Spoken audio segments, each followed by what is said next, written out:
What is the size of the task facing John McCain as he tries to claw back Barack Obama's lead in the polls?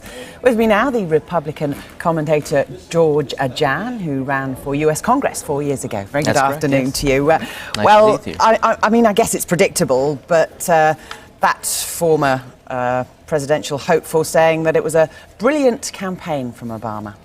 Well, I think even amongst conservative strategists, we do recognize defeating the Clinton machine in a Democrat primary is no small task. And for that, we say, hats off to Obama. So there is some recognition that he is able. I sort of disagree with what Senator Gravel said, that it wasn't his team. I mean, he did put together an outstanding team. And defeating the Clintons in the Democrat primary, when they had planned for this for many, many years, is an outstanding victory for them.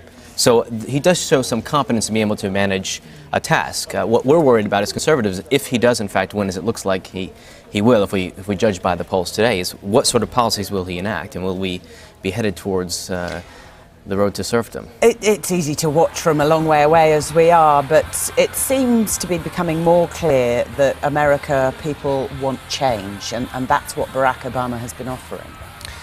Yes, but then again, the easiest job in the world is to be an opposition politician. I mean, it's been very, very simple for Obama to go out there and say McCain equals 4 more years of George Bush. McCain equals a Bush third term. There's a lot of dissatisfaction with President Bush's policies, with the fact that Republicans controlled the House and the Senate for 6 of the years during Bush's 2 terms, and spending was out of control, and we didn't really govern on a conservative agenda. So it's very, very easy for him to turn around and say, we need change, and people naturally buy into that.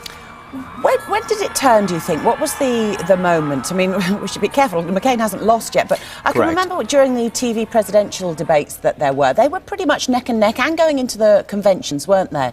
And then Sarah Palin came along, and Joe Biden as well. But then it seemed to split. Where do you lay the blame? McCain lost assuming momentum. That he lost his chance when he backed the bailout.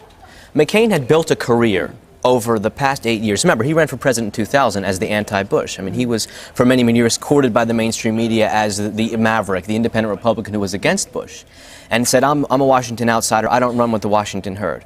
And when the time was right for him to say, no, I'm going against the bailout, I'm not going to support this kind of policy, what did he say?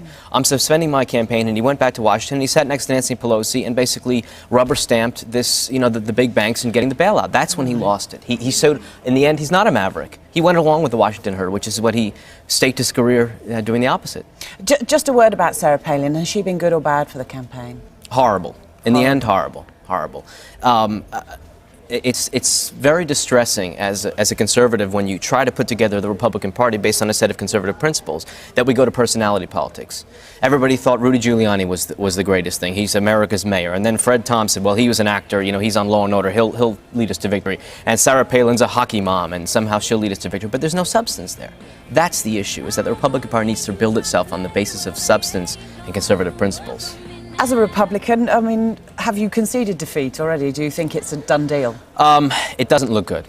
It doesn't look good. I mean, there's some positive indications from the exit polling of early voters, because a lot of states have allowed early voting, that Obama is underperforming his peers running for House and Senate on the Democrat ticket. So Democrats are winning, but on the presidential, he's actually trailing them. So there's some hope there, but I mean, states that are normally comfortably in the red column are competitive. I mean, McCain's playing defense in his home state. Well, maybe not in his home state, but he's playing defense in places like Nevada and Virginia, North Carolina. Those should be locks for the Republicans. Does it worry you that, as the rest of the world looks at it, that it could become on polling day a matter of race?